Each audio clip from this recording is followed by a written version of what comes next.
All right, so what is turning out to be a jam-packed week of movie and television news? We have one bit of Star Wars news to talk about here. It is the second and presumably final trailer for the new Star Wars show, Skeleton Crew. So I'm just going to give my quick thoughts on the trailer, not too in-depth, but just talking about the vibes and what I hope for this series as we head into December soon. It's already November, that's crazy, and this series will be out in just over a month, so it's pretty exciting. But the first trailer for Skeleton Crew came out, I think, maybe less than a month ago, so they're really ramping up the marketing here. And what I said in that segment, what I said in that podcast episode was that, the trailer has promise. I think that there are some fun elements here, but I think what this show will hinge upon, at least for me personally, is the child acting, because it's always dangerous to hinge an entire show's reputation, entire show's success upon actors that are children. And that's no knock against some, really fantastic child actors out there, right? But it's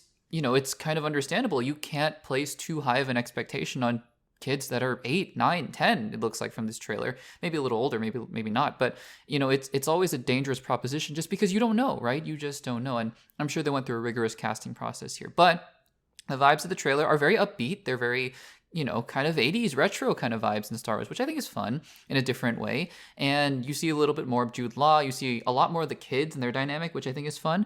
And, I think what John Watts had been saying before is that this is going to be less of a kiddie show and more of harkening back to the 80s, right? With E.T., with Goonies, and even some Stranger Things vibes. And Stranger Things, because I didn't grow up in the 80s, but Stranger Things is what I resonate most with, in that you have child actors, right? The entire show hinges upon child actors with a couple adult actors in David Harbour and Winona Ryder.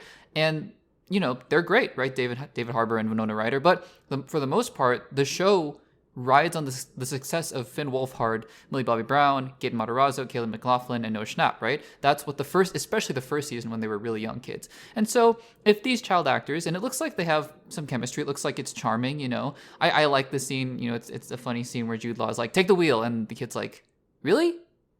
And it's, I think that kind of thing is fun. And I think most of all, what I am hopeful for after watching this trailer is seeing that it looks like this show will have more of an emotional heart than maybe other Star Wars projects. It's about kids getting home, and they're going to go on their adventures and whatnot. But I think if you keep the story simple, grounded, and emotional in that sense, where it's like, it's about kids finding their way home. They meet a Jedi, it looks like, and a Force user, and it looks like they're going to go on all these hijinks and adventures with space pirates and whatnot. I think that is actually the making of a really decent show. Now, Star Wars, in fairness, has not had a lot of success on Disney Plus. And for me personally, it's a little bit hard to get too excited about anything Star Wars on Disney Plus. I mean, I liked a little bit of Ahsoka. I mean, especially the Hayden Christensen episode, but it didn't factor into the story too much, And I enjoyed parts of The Acolyte, which I know might be heinous to some of you. That's fine. I enjoyed some of The Acolyte. And, I like Andor a lot. I like parts of The Mandalorian a lot. I just have some problems with the overall story, especially season 3, of course, but a lot of people had problems with season 3. Book of Boba Fett, not great. Obi-Wan Kenobi it's a little middling, which is disappointing just given the premise of the show and having Darth Vader fight Obi-Wan again. So yeah, Star Wars on Disney Plus has just not been the most successful. And really what I'm looking for is less about, let's expand the canon and let's get all the Rebels crew back, which is fine. I mean, it's fine. You have all the Rebels crew back now pretty much with Ezra and Hera, Sabine, Zeb. So it's fine. Like, do whatever you want with that.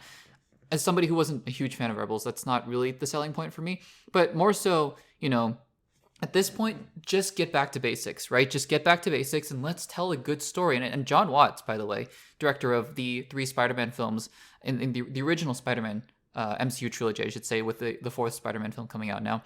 It's, I have a lot of faith in him because he has been so steady and so solid in working in big budget tentpole films. I mean, he handled the single biggest comic book character, I would argue, in history. And he did those 3 films to massive success. The first film, obviously, making something like $800 million, the next one making $1 billion, the next one almost making $2 billion. And on top of that, all 3 films being critically successful. On top of that, all 3 films tying together into the MCU. On top of that, all 3 films having a really solid story in there. And all 3 films also being released in the span of 6 years, basically.